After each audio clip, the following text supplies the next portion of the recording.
ପିଲାମାନେ ଆଜି ଆମେ ଦଶମ ଶ୍ରେଣୀର ଅର୍ଥନୀତିର ଆର୍ଥନୈତିକ ବିକାଶ ଆରମ୍ଭ କରିଥିଲେ ଗତ ପିରିୟଡ଼ରେ। ଆଜି ଆମେ ତା ପରବର୍ତ୍ତୀ ପାଖରୁ ପଢ଼ିବା ଭାରତରେ ଆର୍ଥନୈତିକ ବିକାଶ।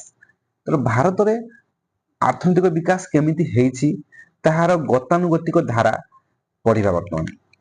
ତାହେଲେ ଭାରତ ତୁମେ ଜାଣିଛ ପିଲାମାନେ ଏକ ବିକାଶଶୀଳ ଦେଶ। ଭାରତ କ'ଣ? ଏକ ବିକାଶଶୀଳ ଦେଶ। ତେଣୁ ବିକାଶଶୀଳ ଦେଶ ଭାରତର ଜାତୀୟ ଆୟ ଏବଂ ମୁଣ୍ଡ ପିଛା ଆୟ ଅନ୍ୟାନ୍ୟ ଦେଶ ତୁଳନାରେ କମ୍। ତୁମେ ସବୁ ଜାଣିଛ ଯେ ଭାରତ ଏକ ବିକାଶଶୀଳ ଦେଶ। ତେଣୁ ଏହି ଦେଶର ଜାତୀୟ ଆୟ ଓ ମୁଣ୍ଡ ପିଛା ଆୟ ଅନ୍ୟାନ୍ୟ ଦେଶ ତୁଳନାରେ କ'ଣ? କମ୍। ଏବଂ ତୁମେ ସବୁ ଜାଣିଛ 1947 ମସିହା ପୂର୍ବରୁ ଭାରତ ଇଂରେଜ ମାନଙ୍କର ଶାସନ ଅଧୀନରେ ଥିଲା।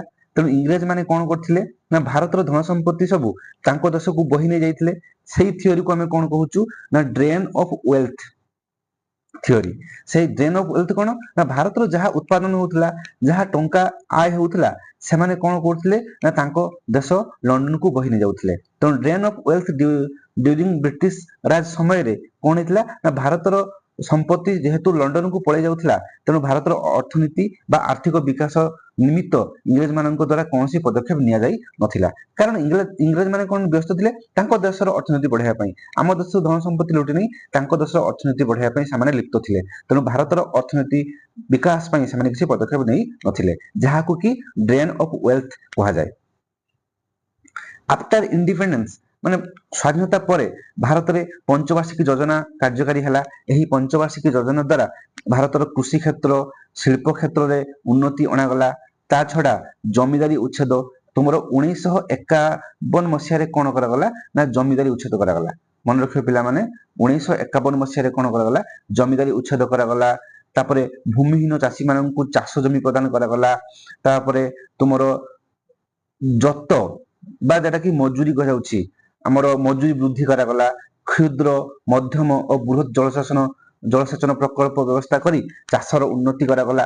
ଏଇ ସବୁ ଆମର ପଞ୍ଚବାର୍ଷିକୀ ଯୋଜନା ପାଖରୁ ଆରମ୍ଭ କରି ଆମର 1947 ମସିହା ପରେ ଦେଶର ଅର୍ଥନୀତିର ବିକାଶ ପାଇଁ ଏହିସବୁ ଯୋଜନା ସବୁ କାର୍ଯ୍ୟକାରୀ କରାଗଲା। ତେଣୁ 1948 ମସିହା ପରଠାରୁ ଭାରତର ଦ୍ରୁତ ଶିଳ୍ପାୟନ ନୀତି ମଧ୍ୟ କାର୍ଯ୍ୟକାରୀ ହେଲା। ଏବଂ ଭାରତର ଶିଳ୍ପାୟନକୁ ବୃଦ୍ଧି କରିବା ପାଇଁ 1948 ମସିହା ପରେ କ'ଣ କରାଗଲା ନା ଦ୍ରୁତ ଶିଳ୍ପାୟନ ନୀତି କାର୍ଯ୍ୟକାରୀ ହେଲା। ଏବଂ ଏହି ଦ୍ରୁତ ଶିଳ୍ପାୟନ ନୀତି ଦ୍ୱାରା କ'ଣ କରାଗଲା ନା ସରକାରୀ କ୍ଷେତ୍ରର ସଂରକ୍ଷଣ ସହ ଟିକସ ରିହାତି କରି ଶିଳ୍ପପତିମାନଙ୍କୁ ଉତ୍ସାହିତ କରାଗଲା। ଆଗରୁ କ'ଣ ଥିଲା ନା ଶିଳ୍ପପତିମାନଙ୍କୁ କିଛି ଉତ୍ସାହିତ କରାଯାଉନଥିଲା, କିନ୍ତୁ ଦ୍ରୁତ ଶିଳ୍ପାୟନ ନୀତି ଅବଲମ୍ବନ କଲା ଫଳରେ ଆମର ସରକାରୀ କ୍ଷେତ୍ରରେ ସଂରକ୍ଷଣ କରିବା ସହିତ ଆମର ପ୍ରାଇଭେଟ ବା ବେସରକାରୀ କ୍ଷେତ୍ରର ଶିଳ୍ପପତିମାନଙ୍କୁ ମଧ୍ୟ ଟିକସ ରିହାତି କରି ସେମାନଙ୍କୁ ଉତ୍ସାହିତ କରାଗଲା। ତା ଛଡ଼ା ତୁମର 60 ଦଶକରେ ସବୁଜ ବିପ୍ଳବ ଅଣାଯାଇ କୃଷିର ଉନ୍ନତି କରାଗଲା। ତେଣୁ ଏହି ସବୁ ଜିନିଷ 1947 ମସିହା ପରେ ଦେଶ ଯେଉଁ ଆର୍ଥିକ ସ୍ଥିତି ଖରାପ ହେଇଯାଇଥିଲା, ସେ ଆର୍ଥିକ ସ୍ଥିତିକୁ ଉନ୍ନତି ଆଣିବା ପାଇଁ କ'ଣ କରାଗଲା ନା ଏହି ସବୁ ନୀତି ଅଣାଯାଇ ଆର୍ଥିକ ସ୍ଥିତି ଉନ୍ନତି କରାଗଲା। ଏହାପରେ ଆସିବା ଆମେ ନୂତନ ଆର୍ଥିକ ନୀତି। ଏହି ନୂତନ ଆର୍ଥିକ ନୀତି କ'ଣ? ଏହା କ'ଣ ପାଇଁ ଆସିଲା ତାହା ଆମେ ବର୍ତ୍ତମାନ ପଢ଼ିବା। ଦେଖ କ'ଣ ହେଲା ନା after independence India adopted mixed economy. ଏହାର ଅର୍ଥ କ'ଣ ନା ଭାରତର ସ୍ୱାଧୀନତା ପରେ 1947 ମସିହା ପରେ ଇଣ୍ଡିଆ କ'ଣ କରାଗଲା ନା ତୁମେ ଜାଣିଛ 3 ପ୍ରକାର ଇକୋନୋମି ଅଛି। ଗୋଟେ ହେଉଛି କ୍ୟାପିଟାଲ ଇକୋନୋମି ବା ପୁଞ୍ଜିବାଦୀ ଅର୍ଥ ବ୍ୟବସ୍ଥା, ଗୋଟେ ସୋସିଆଲିଷ୍ଟ ଇକୋନୋମି ବା ସମାଜବାଦୀ ଅର୍ଥ ବ୍ୟବସ୍ଥା, ଆଉ ଗୋଟେ ମିଶ୍ରିତ ଅର୍ଥ ବ୍ୟବସ୍ଥା ବା ମିକ୍ସଡ ଇକୋନୋମି। ଏବଂ ଆମେ ପୂର୍ବ ଅଧ୍ୟାୟରେ ପଢ଼ିଛେ ଏସବୁ ବିଷୟରେ। ଭାରତ କ'ଣ କଲା ନା 1947 ମସିହା ପରେ ଆମର ମିକ୍ସଡ ଇକୋନୋମି ବା ମିଶ୍ରିତ ଅର୍ଥ ବ୍ୟବସ୍ଥା ଅବଲମ୍ବନ କଲା। ଏବଂ 1948 ରୁ 1990 ମଧ୍ୟରେ ଏହି ମିଶ୍ରିତ ଅର୍ଥ ବ୍ୟବସ୍ଥା ଯୋଗୁଁ କ'ଣ ଉନ୍ନତି ଘଟିଲା ନା ମିଶ୍ରିତ ଅର୍ଥ ବ୍ୟବସ୍ଥା ଯୋଗୁଁ ଦେଶର ଶିଳ୍ପ କ୍ଷେତ୍ରରେ, ବିଜ୍ଞାନ ଓ ପ୍ରଯୁକ୍ତି ବିଦ୍ୟା କ୍ଷେତ୍ରରେ, ସେବା କ୍ଷେତ୍ରରେ, କୃଷି କ୍ଷେତ୍ରରେ ଇତ୍ୟାଦି କ୍ଷେତ୍ରରେ ସଫଳତା ମିଳିଲା।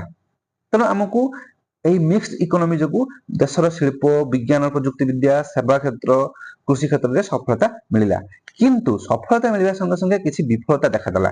କ'ଣ ବିଫଳତା ଦେଖାଦେଲା ନା କ'ଣ ହେଲା ନା ମାତ୍ର ଘରୋଇ ମାଲିକାନାରେ ଥିବା ଉଦ୍ୟୋଗ ଗୁଡ଼ିକର ମାତ୍ରାଧିକ ସରକାରୀ ନିୟନ୍ତ୍ରଣ ଯୋଗୁଁ ଏବଂ କେତେକ କ୍ଷେତ୍ରରେ ସରକାରୀ ଉଦ୍ୟୋଗର ଦକ୍ଷତା କମିବା ଯୋଗୁଁ ଆର୍ଥିକ ପ୍ରଗତିରେ ଅନ୍ତରାୟ ସୃଷ୍ଟି ହେଲା। ଏଠି କ'ଣ ହେଲା ନା ଘରୋଇ ଉଦ୍ୟୋଗ ବା ଘରୋଇ ମାଲିକାନାରେ ଯେଉଁ ଫ୍ୟାକ୍ଟ୍ରି କମ୍ପାନୀ ଗୁଡ଼ିକ ଥିଲା ତାହାକୁ ସରକାର କ'ଣ କରୁଥିଲା ନା ବହୁତ କଣ୍ଟ୍ରୋଲ କରୁଥିଲା ଏବଂ ଷ୍ଟ୍ରିକ୍ଟ ରୁଲ ଆଣ୍ଡ ରେଗୁଲେସନ ରଖିଥିଲା। ଫଳରେ ତାଙ୍କର ଲାଭ ହେଲା ନାହିଁ, ତାଙ୍କର କ୍ଷତି ହେଲା। ତା ଛଡ଼ା ସରକାରୀ ଉଦ୍ୟୋଗ ଗୁଡ଼ିକର ମଧ୍ୟ ଦକ୍ଷତା କମିଲା, ଯାହା ଫଳରେ ଦେଶର ଆର୍ଥିକ ପ୍ରଗତି ଉନ୍ନତି ହେଇପାରିଲା ନାହିଁ ଏବଂ ଦେଶର ଆର୍ଥିକ ପ୍ରଗତିର କ୍ଷତି ଘଟିଲା, ଅନ୍ତରାୟ ସୃଷ୍ଟି ହେଲା। ଏବଂ ଏହି ସମୟରେ କ'ଣ ହେଲା ନା ଏହି ସମୟରେ ଦେଶରେ ଯେତିକି ଗଚ୍ଛିତ ମୁଦ୍ରା ଥାଏ, ଦେଶରେ କ'ଣ ଥାଏ ନା କିଛି ଗଚ୍ଛିତ ମୁଦ୍ରା ଥାଏ ଏବଂ କିଛି ଗଚ୍ଛିତ ବୈଦେଶିକ ମୁଦ୍ରା ଥାଏ। ଏବଂ ଏତେ ମାତ୍ରାରେ ଆର୍ଥିକ ଅବନତି ଦେଖାଗଲା ଯେ ସେହି ସମୟରେ 1990 ସମୟରେ ଯେ ବୈଦେଶିକ ମୁଦ୍ରାର ପରିମାଣ ଦ୍ରୁତ ଗତିରେ ହ୍ରାସ ଘଟିଲା। ଆମର ବୈଦେଶିକ ମୁଦ୍ରାର ପରିମାଣ କ'ଣ ହେଲା? ଦ୍ରୁତ ଗତିରେ ହ୍ରାସ ଘଟିଲା। ବୈଦେଶିକ ମୁଦ୍ରା କ'ଣ ନା ବୈଦେଶିକ ମୁଦ୍ରା ହେଉଛି କ'ଣ ନା ଆମର ଦେଶ ଯୋଉ ଡଲାର, ଆମେରିକାର ମୁଦ୍ରା ଡଲାର, ଚାଇନାର ମୁଦ୍ରା ୟୁଆନ, এই ଯୋଉ ଡଲାର ୟୁଆନ এই ସବୁ ମୁଦ୍ରା ହେଉଛି ବୈଦେଶିକ ମୁଦ୍ରା। ଆମେ ଯେତେବେଳେ ବିଦେଶକୁ କିଛି ଜିନିଷ ରପ୍ତାନି କରୁ ସେତେବେଳେ ଆମେ ସେଇ ଜିନିଷ ବାବଦରେ ବୈଦେଶିକ ଟଙ୍କା ହାସଲ କରୁ। ସେଇ ଟଙ୍କା ଆମ ଦେଶରେ ଗଚ୍ଛିତ ହେଇକି ରୁହେ, ତାହାକୁ ବୈଦେଶିକ ମୁଦ୍ରା କହୁ। ଯେତେବେଳେ ଆମକୁ କିଛି କିଣିବାକୁ ପଡେ ଦେଶ ବାହାରୁ, ଆମେ ସେଇ ବୈଦେଶିକ ମୁଦ୍ରା ଦେଇକି ଦେଶ ବାହାରୁ ଜିନିଷ କିଣୁ ଆମ ଦେଶର ଦରକାର ପାଇଁ। ତେଣୁ ସେ ସମୟରେ କ'ଣ ଦେଖାଗଲା ନା ଆମର ଆମଦାନୀ ଅଧିକ ହେଲା, ରପ୍ତାନି ବହୁତ କମିଗଲା। କାହିଁକିନା ଆମ ଶିଳ୍ପାୟନ ବହୁତ କମିଗଲା, ତେଣୁ ରପ୍ତାନି କମିଗଲା କିନ୍ତୁ ଆମଦାନୀ ଅଧିକ ହେଲା। ଏତେ ଆମଦାନୀ ଅଧିକ ହେଲା ଯେ ଆମର ବୈଦେଶିକ ମୁଦ୍ରା କମିଗଲା। ଓକେ, ତାପରେ ସରକାରୀ ଚାକିରିଆ ମାନଙ୍କୁ ଦରମା ଦେବା ପାଇଁ ସରକାର ଗଚ୍ଛିତ ସୁନାକୁ ବ୍ୟାଙ୍କ ଅଫ ଲଣ୍ଡନରେ ବନ୍ଧା ପକାଇ ଆଣିକି ଦେଶ ଚଳାଇବା ପରିସ୍ଥିତି ସୃଷ୍ଟି ହେଲା। ମାନେ ଏମିତି ପରିସ୍ଥିତି ସୃଷ୍ଟି ହେଲା ଆମ ଦେଶ ଟଙ୍କା ଏତେ କମିଗଲା ଯେ ଆମର ଯେଉଁ ସରକାରୀ ଚାକିରିଆ ମାନେ ଥିଲେ ତାଙ୍କୁ ଦେବା ପାଇଁ ମଧ୍ୟ ଟଙ୍କା ନଥିଲା। ତେଣୁ ସରକାର କ'ଣ କଲେ ନା ଦେଶରେ ଯେତିକି ସୁନା ଗଚ୍ଛିତ ଥିଲା ସେ ସୁନାକୁ ବ୍ୟାଙ୍କ ଅଫ ଲଣ୍ଡନରେ ବନ୍ଧକ ପକାଇ ସେଠୁ ଟଙ୍କା ଆଣି ଆମର ସରକାରୀ ଚାକିରିଆ ବା ଦେଶ ଚଳାଇବା ପାଇଁ ବାଧ୍ୟ ହେଲେ। ଏବଂ ଆମର ଜାତୀୟ ଆୟ ବୃଦ୍ଧି 0.8% କୁ ଖସିଗଲା। ତମେ ପିଲାମାନେ ଜାଣିଥିବ ଆମର ବର୍ତ୍ତମାନ ଜାତୀୟ ଆୟ ବୃଦ୍ଧି ବା ଜିଡିପି 7.72% ପାଖାପାଖି ଅଛି। କିନ୍ତୁ ସେତେବେଳେ କ'ଣ ଥିଲା ନା ଆମର ଜାତୀୟ ଆୟ ବୃଦ୍ଧି 0.8% ପାଖକୁ ଖସି ଯାଇଥିଲା। ମାନେ ତୁମେ ଚିନ୍ତା କରୁଛ କେତେ ତଳକୁ ଖସି ଯାଇଥିଲା ଆମ ଜାତୀୟ ଆୟ। ତା ଛଡ଼ା ମୁଦ୍ରାସ୍ଫୀତି 12% କୁ ବୃଦ୍ଧି ପାଇଥିଲା। ଆମର ମୁଦ୍ରାସ୍ଫୀତି ଯେତେ ବଢିବ ଆମର ଜିନିଷପତ୍ର ଦାମ ଅଧିକ ହବ, ମହଙ୍ଗା ଅଧିକ ହବ। ସେତେବେଳେ ମୁଦ୍ରାସ୍ଫୀତି 12% କୁ ଅଧିକ ହୋଇଯାଇଥିଲା। ମାନେ ବୁଝିପାରୁଛ କେମିତି ପରିସ୍ଥିତି ଥିଲା ସେତେବେଳେ 1990 ମସିହାରେ ଏଇଭଳିଆ ପରିସ୍ଥିତି ସବୁ ଥିଲା। ତେଣୁ ଦେଶରେ ଏହି ଆର୍ଥିକ ପରିସ୍ଥିତିରୁ ମୁକ୍ତି ପାଇବା ପାଇଁ ସେତେବେଳେ ସରକାର କିଏ ଥିଲେ ନା ପ୍ରଧାନମନ୍ତ୍ରୀ ଥିଲେ ପିଭି ନରସିଂହ ରାଓ ଏବଂ ଅର୍ଥମନ୍ତ୍ରୀ ଥିଲେ ଡକ୍ଟର ମନମୋହନ ସିଂ। ତେଣୁ ପ୍ରଧାନମନ୍ତ୍ରୀ ପିଭି ନରସିଂହ ରାଓ ଏବଂ ଅର୍ଥମନ୍ତ୍ରୀ ଡକ୍ଟର ମନମୋହନ ସିଂଙ୍କ ତତ୍ତ୍ୱାବଧାନରେ ଏକ ନୂତନ ଆର୍ଥିକ ନୀତି ଆସିଲା କେବେ? 1991 ମସିହାରେ। ଏକ ନୂତନ ଆର୍ଥିକ ନୀତି ଆସିଲା କେବେ? 1991 ମସିହାରେ। ଏବଂ ନୂତନ ଆର୍ଥିକ ନୀତି ଅନୁସାରେ ନ୍ୟୁ ଇକୋନୋମିକ ପଲିସି ଅନୁସାରେ ଆମର 3ଟି ଜିନିଷ କରାଗଲା। ଗୋଟେ ହେଉଛି ଲିବରାଲାଇଜେସନ ବା ଉଦାରୀକରଣ, ପ୍ରାଇଭେଟାଇଜେସନ ଘରୋଇକରଣ, ଗ୍ଲୋବାଲାଇଜେସନ ବା ଜଗତୀକରଣ। ଏହାକୁ ସେଥିପାଇଁ ଆମେ କ'ଣ କହୁ? LPG reformation. This is not liquefied petroleum gas, this is LPG. L for liberalisation ଜଗତୀକରଣ ଉଦାରୀକରଣ, ପି ଫର ପ୍ରାଇଭେଟାଇଜେସନ ଘରୋଇକରଣ, ଜି ଫର ଗ୍ଲୋବାଲାଇଜେସନ ଜଗତୀକରଣ। ତେଣୁ ଏହାକୁ ଏଲପିଜି ରିଫର୍ମେସନ କୁହାଯାଏ। ବର୍ତ୍ତମାନ ଆମେ ଏଇ ଏଲପିଜି ରିଫର୍ମେସନ ବିଷୟରେ ପଢିବା। କ'ଣ ଏଟା? ତାହେଲେ ଏଲପିଜି ରିଫର୍ମେସନର ପ୍ରଥମ ହେଉଛି କ'ଣ ତୁମର? ଲିବରାଲାଇଜେସନ। କ'ଣ? ଲିବରାଲାଇଜେସନ ବା ଉଦାରୀକରଣ କ'ଣ ନା ଉଦାରୀକରଣ ହେଉଛି ଶିଳ୍ପ କ୍ଷେତ୍ରରେ ଆମଦାନୀ ଓ ରପ୍ତାନି ବୃଦ୍ଧି ପାଇଁ ବା ରପ୍ତାନି ପାଇଁ ପୂର୍ବରୁ ପ୍ରଚଳିତ ସରକାରୀ କଟକଣା। ପୂର୍ବରୁ କ'ଣ ଥିଲା? 1991 ମସିହା ପୂର୍ବରୁ ଆମଦାନୀ ଓ ରପ୍ତାନି କ୍ଷେତ୍ରରେ ବହୁତ କିଛି କଟକଣା ଥିଲା, ବହୁତ କିଛି ଟିକସ ଥିଲା। କ'ଣ ଥିଲା ସବୁ? ନା ଲାଇସେନ୍ସ ଫି ଥିଲା। କ'ଣ ଥିଲା ତୁମର? ଲାଇସେନ୍ସ ଫି ମାନେ କମ୍ପାନୀ ମାନେ ଗୋଟେ କମ୍ପାନୀ ବସିବା ପାଇଁ ହେଲେ ତାକୁ ଲାଇସେନ୍ସ କରିବାକୁ ପଡିବ, ତାହାର ଗୋଟେ କିଛି ଫି ଥାଏ ଲାଇସେନ୍ସ ଫି। ସରକାରକୁ ସେ ଲାଇସେନ୍ସ ଫି ଦେବାକୁ ପଡିବ। ଲାଇସେନ୍ସ ଫି ବହୁତ ଅଧିକ ଥିଲା, ଫଳରେ କମ୍ପାନୀ ମାନେ ଆମ ଦେଶରେ କମ୍ପାନୀ ଭଲସେ ବସେଇ ପାରୁନଥିଲେ, ଟଙ୍କା ଏତେ ଅଧିକ ହେଇପାରୁ ନଥିଲା ତାଙ୍କର। ଟିକସ ଏବଂ କମ୍ପାନୀ ମାନଙ୍କ ପାଇଁ ଟିକସ ଥିଲା, ଆମଦାନୀ ଟିକସ ଥିଲା, ରପ୍ତାନୀ ଟିକସ ଥିଲା। ଗୋଟେ ଜିନିଷ ଆମେ ଭାରତକୁ ଆଣିବା ବିଦେଶରୁ ଆମଦାନୀ କରିବା, ସେଠି ବି ଟିକସ ଲାଗୁଥିଲା। ଗୋଟେ ଦେଶରୁ ବାହାରକୁ ଯିବ ରପ୍ତାନୀ ହବ, ସେଠି ବି ଟିକସ ଲାଗୁଥିଲା। ତେଣୁ ଆମଦାନୀ ଟିକସ, ରପ୍ତାନୀ ଟିକସ ଆଦିକୁ କଣ କରାଗଲା ନା ନୂଆ ଆର୍ଥିକ ନୀତି ଅନୁସରଣ କରିକି ଉଦାରୀକରଣ ଅନୁସାରେ କଣ କରାଗଲା, ତାକୁ ଉଚ୍ଛେଦ କରିଦିଆଗଲା ବା ତାକୁ କୋହଳ କରିଦିଆଗଲା, ତାକୁ ଉଠେଇ ଦିଆଗଲା ବା ତାକୁ କମେଇ ଦିଆଗଲା। ତା ଛଡା ଘରୋଇ ଶିଳ୍ପପତି କିମ୍ବା ବହୁ ରାଷ୍ଟ୍ରୀୟ କମ୍ପାନୀ ମାନଙ୍କୁ ଉତ୍ପାଦନ କ୍ଷେତ୍ରରେ ସ୍ୱାଧୀନତା ପ୍ରଦାନ କରାଗଲା। ଏଇଠି କଣ କରାଗଲା ନା ଘରୋଇ ଶିଳ୍ପପତି ବା ପ୍ରାଇଭେଟ କମ୍ପାନୀ ମାଲିକ ମାନଙ୍କୁ ଏବଂ ବହୁରାଷ୍ଟ୍ରୀୟ କମ୍ପାନୀ ବା ମଲ୍ଟିନେସନାଲ କମ୍ପାନୀ ମାନଙ୍କୁ କଣ କରାଗଲା, ଉତ୍ପାଦନ କ୍ଷେତ୍ରରେ ସ୍ୱାଧୀନତା ପ୍ରଦାନ କରାଗଲା। ଆଗରୁ କଣ ଥିଲା, ଏହି କମ୍ପାନୀ ମାନେ ଯଦି ଆମ ଦେଶରେ ଥିଲେ ତାହେଲେ ତାଙ୍କୁ ଉତ୍ପାଦନ କ୍ଷେତ୍ରରେ ସ୍ୱାଧୀନତା ଦିଆଯାଉଥିଲା। ଅର୍ଥାତ ସେମାନେ କେତେ ମାତ୍ରାରେ ଜିନିଷ ଉତ୍ପାଦନ କରିବେ, କୋଉଠି ଉତ୍ପାଦନ କରିବେ, କଣ ଉତ୍ପାଦନ କରିବେ, ତାକୁ ସେଥିରେ ସ୍ୱାଧୀନତା ଦିଆଯାଉନଥିଲା। ସେତେବେଳେ କଣ କରୁଥିଲେ ନା ସରକାର କହୁଥିଲେ ତମେ ଏତିକି ଉତ୍ପାଦନ କରିବ, ଏଇଠି ଉତ୍ପାଦନ କରିବ, ଏହି ଜିନିଷ ଉତ୍ପାଦନ କରିବ, ଗୋଟେ କଣ୍ଟ୍ରୋଲ ଥିଲା। କିନ୍ତୁ ଲିବରାଲାଇଜେସନ ଫଳରେ କଣ କରାଗଲା ନା ଏଠି ସରକାରଙ୍କର କଣ୍ଟ୍ରୋଲ ଆଉ ରହିଲା ନାହିଁ। ଏଠି ସେମାନଙ୍କୁ ତାଙ୍କର ଉତ୍ପାଦନ କ୍ଷେତ୍ରରେ କଣ ଉତ୍ପାଦନ କରିବେ, କୋଉଠି ଉତ୍ପାଦନ କରିବେ, କୋଉ ଜିନିଷ ଉତ୍ପାଦନ କରିବେ, କେତେ ମାତ୍ରାରେ ଉତ୍ପାଦନ କରିବେ, ତାହାକୁ ସେମାନଙ୍କୁ ସ୍ୱାଧୀନତା ଦିଆଗଲା। ଫଳରେ କମ୍ପାନୀ ମାନେ କଣ କରିଲେ, ଭଲ କି ଜିନିଷ ଉତ୍ପାଦନ କରିପାରିଲେ। ତା ଛଡା କୌଣସି ଏକ ଦ୍ରବ୍ୟ ଓ ସେବା କୌଣସି ଦେଶର ଏକଚାଟିଆ ଅଧିକାରଭୁକ୍ତ ନ ହେଲା। ଆଗରୁ କଣ ଥିଲା ନା ଯୋଉ ଦେଶ ଯଦି କିଛି ଦ୍ରବ୍ୟ ସେବା କଣ ତିଆରି କରୁଥିଲା ତାହେଲେ ସେଇ ଦେଶର ସେଟା ଥିଲା, ଆଉ ଅନ୍ୟ କେଉଁ ଦେଶ ତାହାକୁ ଉପଭୋଗ କରିପାରୁନଥିଲେ। କିନ୍ତୁ ଲିବରାଲାଇଜେସନ ହେଲା ଫଳରେ, ଉଦାରୀକରଣ ହେଲା ଫଳରେ କୌଣସି ଦେଶର ଦ୍ରବ୍ୟ ସେବା ସେଇ ଦେଶର ଏକଚାଟିଆ ହେଇକି ରହିଲା ନାହିଁ, ସେଟା ସମସ୍ତ ଦେଶକୁ ଯାଇପାରିଲା। ତାପରେ ଏହି ସମୟରେ କଣ କରାଗଲା ନା WTO world trade organisation, WTO ବା କଣ ୱାର୍ଲଡ ଟ୍ରେଡ ଅର୍ଗାନାଇଜେସନ ମଧ୍ୟ ସମର୍ଥନ ଲାଭ କଲା। ଏବଂ ଏଇ ଯୋଉ ଲିବରାଲାଇଜେସନଟା ଯୋଉ ପଦ୍ଧତି ହେଲା 1991 ମସିହାରେ ଯୋଉ ହେଲା, ସେଇଟା WTO ର ମଧ୍ୟ ସମର୍ଥନ ଲାଭ କଲା ଏବଂ ପୃଥିବୀର 2000 ବିଭିନ୍ନ ଦେଶରେ ଏହା କାର୍ଯ୍ୟକାରୀ ହେଲା। ଏବଂ ଏଇ ଯୋଉ ଲିବରାଲାଇଜେସନ ବା ଉଦାରୀକରଣ ଯୋଉ ଭାରତ ଆଡପ୍ଟ କଲା, ଏହିଟା ମଧ୍ୟ ପୃଥିବୀର ବିଭିନ୍ନ ଦେଶରେ କାର୍ଯ୍ୟକାରୀ ହେଲା, WTO ର ମଧ୍ୟ ସମର୍ଥନ ଲାଭ ଏହା କଲା। 2016 ମସିହା ସୁଦ୍ଧା ପୃଥିବୀର 164 ଦେଶ WTO ର ସଦସ୍ୟ ରହି ବିଶ୍ୱ ବାଣିଜ୍ୟ କ୍ଷେତ୍ରରେ ଏହାର ସର୍ତ୍ତ ପାଳନ କରି ଆସୁଛନ୍ତି। ତେଣୁ ଏ ଯୋଉ WTO ସଂଗଠନଟି ହେଇଥିଲା 2016 ମସିହା ସୁଦ୍ଧା କଣ ହେଲା ନା ପୃଥିବୀର 164 ଦେଶ ଏହାର ସଦସ୍ୟ ରହି ଏହାର ସମସ୍ତ ସର୍ତ୍ତ ପାଳନ କରି ଆସୁଛନ୍ତି। 2016 ସୁଦ୍ଧା 164 ଦେଶ ପୃଥିବୀର ଏହାର ସର୍ତ୍ତ ପାଳନ କରି ଆସୁଛନ୍ତି। ଏହା ଥିଲା କଣ ତୁମର ଲିବରାଲାଇଜେସନ ବା ଉଦାରୀକରଣ, ବୁଝିହେଲା। ଏବେ ପଢିବା କଣ ପ୍ରାଇଭେଟାଇଜେସନ ବା ଘରୋଇକରଣ। ପ୍ରାଇଭେଟାଇଜେସନ ବା ଘରୋଇକରଣ କଣ ନା ତୁମର ସରକାରୀ ଉଦ୍ୟୋଗର ବିଫଳତା, ଉତ୍ପାଦନ ବ୍ୟାହତ ହେଲା ଏବଂ କ୍ଷତି ସହିଲା। କଣ ହେଲା ନା ଦେଶର ଯୋଉ ସରକାରୀ ଉଦ୍ୟୋଗ ମାନେ ଥିଲେ, ସେ ସରକାରୀ ଉଦ୍ୟୋଗର ବିଫଳତା ଯୋଗୁ କଣ ହେଲା ନା ସରକାରୀ ଉଦ୍ୟୋଗ ଗୁଡିକ ବିଫଳ ହେଲେ, ସେମାନଙ୍କର ଉତ୍ପାଦନ ବ୍ୟାଘାତ ଘଟିଲା ଏବଂ ସେମାନେ କଣ କଲେ ନା ପ୍ରଚୁର ପରିମାଣର କ୍ଷତି ସହିଲେ। ତେଣୁ ଏହି କ୍ଷତିର ଚାଲୁଥିବା ସରକାରୀ ଉଦ୍ୟୋଗ ଗୁଡିକୁ ବ୍ୟକ୍ତି ବିଶେଷ ବା କମ୍ପାନୀ ମାନଙ୍କୁ ବିକ୍ରି କରି ବା ଘରୋଇ କମ୍ପାନୀ ସହ ମିଳିମିଶି ତୁମର ଏହାକୁ କଣ କୁହାଯାଏ, PPP ବା ଜଏଣ୍ଟ ଭେଞ୍ଚର କୁହାଯାଏ, ଚଳାଇବାର ବ୍ୟବସ୍ଥା କରାଗଲା। ତେଣୁ ସରକାର କଣ କଲେ ନା ସରକାରୀ ଉଦ୍ୟୋଗ ଗୁଡିକ ଯୋଉ କ୍ଷତି ସହିଲା, ବିଫଳତା ହେଲା, ସେଠି ଲାଭ ହେଇପାରିଲା ନାହିଁ। ତେଣୁ ସରକାର କଣ କଲେ ନା ଯୋଉ କମ୍ପାନୀ ଗୁଡିକ ସରକାରଙ୍କ ଅଣ୍ଡରରେ ଥିଲା, ସେଗୁଡିକ ଯୋଉ କ୍ଷତି ଚାଲୁଥିଲା ତାହାକୁ ସେ କଣ କଲେ ନା ଘରୋଇ ବ୍ୟକ୍ତି ବିଶେଷ ବା କମ୍ପାନୀ ମାନଙ୍କୁ ବିକିଦେଲେ ବା ସେମାନଙ୍କ ସହ ମିଳିମିଶି, ଯାହାକୁ ପିପୁଲ ପବ୍ଲିକ ପାର୍ଟିସିପେସନ ଓ ଜଏଣ୍ଟ ଭେଞ୍ଚର କୁହାଯାଏ, ସେମାନଙ୍କ ସହିତ ମିଶିକି ବା ସେମାନଙ୍କ ସହିତ ସେମାନଙ୍କୁ ସମ୍ପୂର୍ଣ୍ଣ ବିକିଦେଲେ, ଦେଇକି ସେମାନଙ୍କ ସହିତ ମିଶିକି ବା ବିକିକି ଚଳେଇବାର ବ୍ୟବସ୍ଥା କଲେ, ଯାହାକୁ ଆମେ କଣ କହୁଛୁ ନା ଘରୋଇକରଣ। ଏବଂ ଘରୋଇକରଣ ହେଲା ଫଳରେ ଆମର ଲାଭ ବହୁତ ମିଳିଲା। କଣ କଣ ଲାଭ ମିଳିଲା ନା ବହୁ କ୍ଷେତ୍ରରେ ଘରୋଇ ଉଦ୍ୟୋଗ ଗୁଡିକୁ ପ୍ରୋତ୍ସାହନ ଦିଆଯାଇ ସରକାରୀ ଉଦ୍ୟୋଗ ସହ ପ୍ରତିଯୋଗିତା କରିବାକୁ ମଧ୍ୟ ଉତ୍ସାହିତ କରାଗଲା। ଏବଂ ଏହି ଯୋଉ ଘରୋଇକରଣ ସହିତ କଣ କରାଗଲା ନା ବହୁତ ଜାଗାରେ ଘରୋଇ ଉଦ୍ୟୋଗ ଗୁଡିକୁ ମଧ୍ୟ ବିଭିନ୍ନ ପ୍ରକାର ଟିକସ ରିହାତି ଦିଆଗଲା, ପ୍ରୋତ୍ସାହନ ଦିଆଗଲା ଏବଂ ତାହାକୁ ସରକାରୀ କମ୍ପାନୀ ସହିତ କମ୍ପିଟିସନ କରିବା ପାଇଁ ମଧ୍ୟ ପ୍ରୋତ୍ସାହନ ବା ଉତ୍ସାହିତ କରାଗଲା।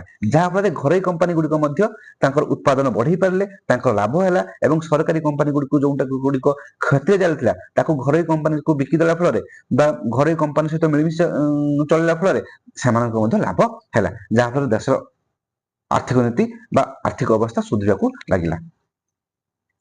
ଏହା କଣ ପାଇଁ ହେଲା ନା ଏହା ସରକାରୀ ଉଦ୍ୟୋଗ ଗୁଡିକର ବିଫଳତା ଯୋଗୁ ହେଲା। ତେଣୁ ସରକାରୀ ଉଦ୍ୟୋଗ ଗୁଡିକର ବିଫଳତା ଯୋଗୁ ପ୍ରାଇଭେଟାଇଜେସନ ବା ଘରୋଇକରଣ ଆସିଲା ବୋଲି ଆମେ କହିପାରିବା।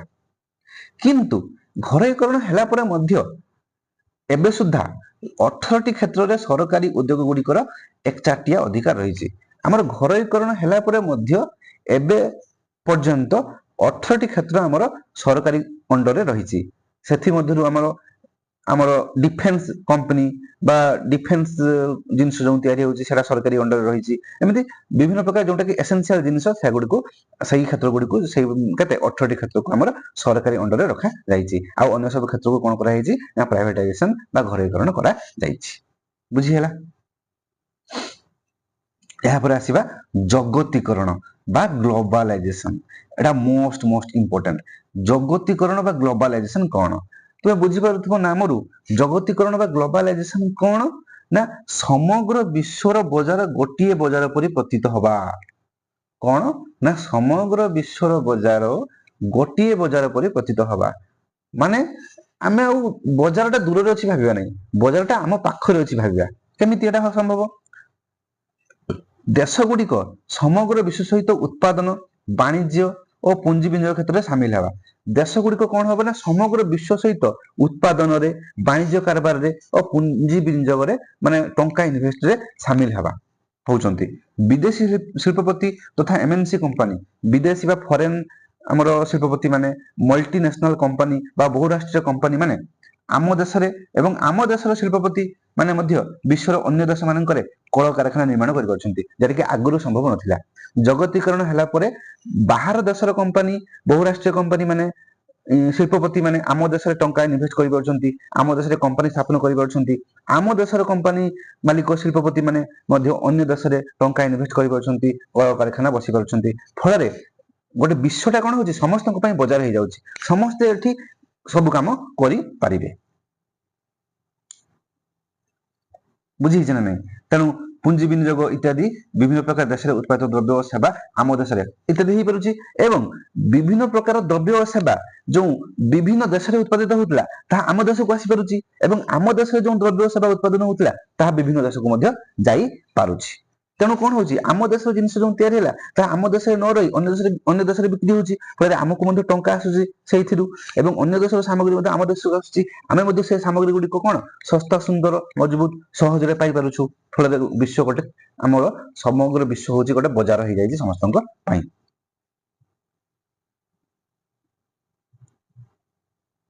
ତାପରେ କ'ଣ କରାଗଲା ନା ପୂର୍ବରୁ ପ୍ରଚଳିତ ଥିବା ବିଭିନ୍ନ ପ୍ରକାରର ଟିକସ, ଶୁଳ୍କ ହାର ଇତ୍ୟାଦିକୁ ହ୍ରାସ କରାଗଲା।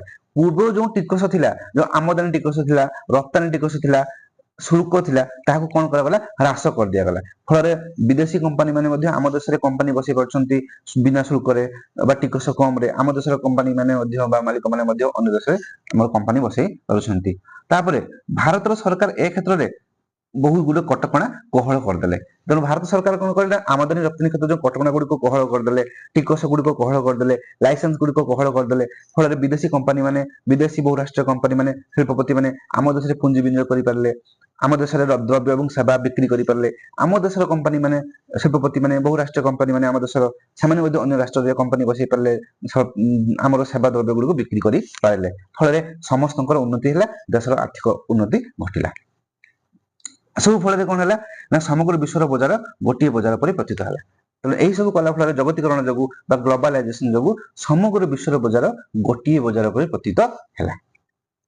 এইগুলো ଆମେ ସିମ୍ପଲ ଏକ୍ସାମ୍ପଲ ବୁଝିବା ଯେ ଜଗତୀକରଣର ପ୍ରଭାବ ଫଳରେ ଆମର ସମଗ୍ର ବିଶ୍ୱର ବଜାର ଗୋଟିଏ ଛୋଟ ବଜାରରେ ପରିଣତ କେମିତି ହେଲା। ଦେଖ ଏଠି ଯୁକ୍ତରାଷ୍ଟ୍ର ଆମେରିକା ବା ୟୁଏସଏ ରେ ଅବସ୍ଥିତ ଏକ ବହୁରାଷ୍ଟ୍ରୀୟ କମ୍ପାନୀ ଯିଏକି କ'ଣ କରେ, बहुराष्ट्रीय कंपानी से कौन करे ना विभिन्न प्रकार सरंजाम तैयारी करिथाए। एठी कौन होची मु तुमको बुझौची। देखो ଯୁକ୍ତରାଷ୍ଟ୍ର ଗୋଟେ କମ୍ପାନୀ, ସେ କ'ଣ କରେ ନା ବିଭିନ୍ନ ପ୍ରକାର ସରଞ୍ଜାମ ବା ବିଭିନ୍ନ ପ୍ରକାର ଜିନିଷ ତିଆରି କରେ ଏବଂ ତାହାର ଯେଉଁ ରିସର୍ଚ୍ଚ ଆଣ୍ଡ ଡେଭଲପମେଣ୍ଟ ୱିଙ୍ଗଟା ବା ଅଫିସଟା କୋଉଠି ଅଛି ନା ଆମର ଯୁକ୍ତରାଷ୍ଟ୍ର ଆମେରିକାରେ ଅଛି। ସେଠି କ'ଣ କରେ ନା ସେଇ ଅଫିସରେ, ମୁଖ୍ୟ ଅଫିସରେ ରିସର୍ଚ୍ଚ ଆଣ୍ଡ ଡେଭଲପମେଣ୍ଟ ହୁଏ ଯୁକ୍ତରାଷ୍ଟ୍ର ଆମେରିକାରେ। କିନ୍ତୁ ସେଇ ଯେଉଁ ଜିନିଷ ଯେଉଁ ତିଆରି ହେବ ତାହା ଯେଉଁ ପାର୍ଟସ ଗୁଡ଼ିକ କୋଉଠି ତିଆରି ହୁଏ, ଚୀନରେ ତିଆରି ହୁଏ। ବୁଝିପାରୁଥିବ। ଏବଂ ଯେଉଁ ପାର୍ଟସ ଗୁଡ଼ିକ ଚୀନରେ ତିଆରି ହେଲା ସେ ପାର୍ଟସ ଗୁଡ଼ିକ ଚୀନରେ ତିଆରି ହେଇକି ତାହା ସମୁଦ୍ର ପଥ ଦେଇକି, ସ୍ଥଳ ପଥ ଦେଇକି ଯାଉଛି କେଉଁଠିକି ନା ତୁମର ପଶ୍ଚିମ ୟୁରୋପୀୟ कंट्री बा मेक्सिको इत्यादि को जाउची मेक्सिको रे कोन होउची ना से पार्ट्स गुडी को असेंबल होउची पार्ट्स गुडी को जोड़े होउची जोड़ी के कोन करा होउची सेठी गोटे फिनिश्ड प्रोडक्ट बा शेष प्रोडक्ट तयारी करा होउची सपोज गोटे कार तयारी हबो कार रो जो तयारी हला कार कंपोनेंट रहला केडी यूएस रहला तो यूएस रे से कार रो कोन हला ना रिसर्च एंड डेवलपमेंट हला एवं रिसर्च एंड डेवलपमेंट हला परे कार जो पार्ट्स तयारी हो केडी से कार पार्ट्स चीन रे तयारी हला चीन रे जो पार्ट्स तयारी हला परे से पार्ट्स केडी आसला स्थलपथ एवं जलपथ देकी पश्चिम यूरोपीय कंट्री मेक्सिको इत्यादि को आसला मेक्सिको रे से कार पार्ट गुडी को असेंबल करकी मिसेई की कोन करला ना फिनिश्ड प्रोडक्ट माने से कार टा पर तयारी हला कारटा फिनिश प्रोडक्ट बा कार हेगला सेही कारटा बर्तन कोन करा हबो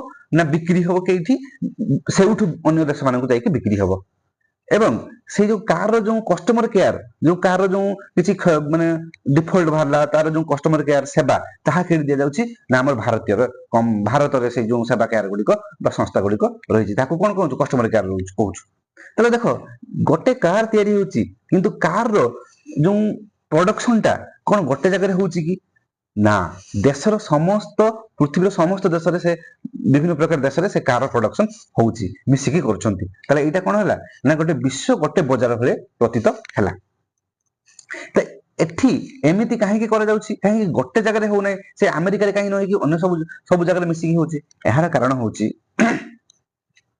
शिल्पपति माने कोन चाहंती ना तांकर जो प्रोडक्ट तयारी करिवे से माने केते सस्ता रे केते कम खर्च रे तयारी करि परिबे फल कम खर्च तैयारी कले से अधिक खर्च माने अधिक खर्च नहीं से कम खर्च तैयारी कले उत्पादन मूल्य कम है ताने बिक्री मूल्य कौन हम से अनुसार से बिक्री मूल्य भी निर्धारण करेंगे फल से अधिक लाभ रखिपारे एटी कौन होची ना रिसर्च एंड डेवलपमेंट बा साइंस इनटा कहार यूएस रे भलो तो यूएस रे रिसर्च एंड डेवलपमेंट हला किंतु तार जो पार्ट तैयारी होची केडी चीन रे काहे कि ना चीन रे होची कोन दक्ष और कुशली तुमर इंजीनियर माने अछंती एवं सेटिकार मानव संबल उन्नत एवं सेठी कम खर्च रे लोक माने काम करिकि सेही पार्ट सब तैयारी करंती रिसर्च स्किल ता सेठी अधिक तो सेटिकार कम खर्च रे मानव संबल मिलुची एवं से माने दक्ष से माने सेठी पार्ट सेठी तैयारी हला जेहेतु सेठी पार्ट्स कम खर्च तैयारी हला से पार्ट्स गुडी को पश्चिम यूरोपीय देश मेक्सिको को कहीं आछी ना सेठी मेक्सिको रे इंजीनियर माने ताहाको असेंबल करिया पई दक्ष एवं सेठी बाजार मध्ये सेठी उन्नत बिक्री हो पारिबो सेते पई सेठी स्थलपथ जलपथ माध्यम रे एठी आसी कि असेंबल होउची एवं सेठी बाजार उत्कृष्ट सेठी बिक्री हला एवं भारत रे काहे के कस्टमर केयर रहिची ना भारत रे कस्टमर केयर एथि पई रहिची भारत रो हमरो सूचना प्रयुक्ति विद्या होउची उन्नत भारत रो जो आईटी सेक्टर होउची उन्नत हमरो गोटे आईटी सेक्टर कोन बेंगलुरु गोटे आईटी सेक्टर आईटी हब सेरे कोनती हैदराबाद मध्ये अछि भारत रो आईटी सेक्टर उन्नत जो दक्ष कुशली हमर आईटी इंजीनियर माने अछंती फल सेठी कस्टमर केयर ता सेठी सुदृढ़ भाव रे अछि सेते पई भारत रे कस्टमर केयर स्थापन करा गला तेनो एही बली भाव रे जदि हमें जोंठी सस्ता जिंस तयारी करि परिबु हमें जदि सब जगह से रकम असेंबल करि पारलु ताहले हमर शिल्पपति माने कोन करिवे ना कम खर्च रे जिंस तयारी करि परिबे एवं तांकर अधिक टंका रे बिक्री करिकि से लाभ पाइ परिबे माने चिंता करो तुमे माने एडी देखो एपरि बहुराष्ट्रीय कंपनी अछंती तुमने सुनी आश्चर्य हबो जे पृथ्वी एपरि बहुराष्ट्रीय कंपनी माने अछंती जेउ मानकर समुदाय संपत्तिर परिमाण विकासशील देश मानकर वार्षिक बजट रे मध्ये अधिक होइता देखुछो हमर भारत गोटे विकासशील देश एमिति शिल्पपति माने अछंती एमिति बहुराष्ट्रीय कंपनी माने मध्ये अछंती तांकर वार्षिक बजट रे परिमाण माने तांकर वार्षिक बजट नै तांकर संपूर्ण संपत्तिर परिमाण गोटे देशर को देश विकासशील देशर वार्षिक बजट परिमाण ठार मध्ये अधिक तुम गोटे कथा चिंता कर पृथ्वीर सबुठी धनी बर्तन किए एलन मस्क आ तुम तांको विषय जानछो तांकर कार टेस्ला कार और विभिन्न प्रकार कंपनी अछि स्पेसएक्स अछि हां तो से जो स्पेसएक्स कंपनी हो टेस्ला कार कंपनी हो एलन मस्क तांकर जति की संपत्ति विश्वर सबुठी धनी से गोटे शिल्पपति कि कोन विश्वर सबुठी धनी ए तांकर कोन तांकर संपत्तिर मूल्य बहुत गुटे विकास देश को मिसई देले तांकर जो वार्षिक बजट जति होउची ताठू मध्ये अधिक एहा कोन पहि पाउची एहा समानकर ए जो विभिन्न प्रकार जो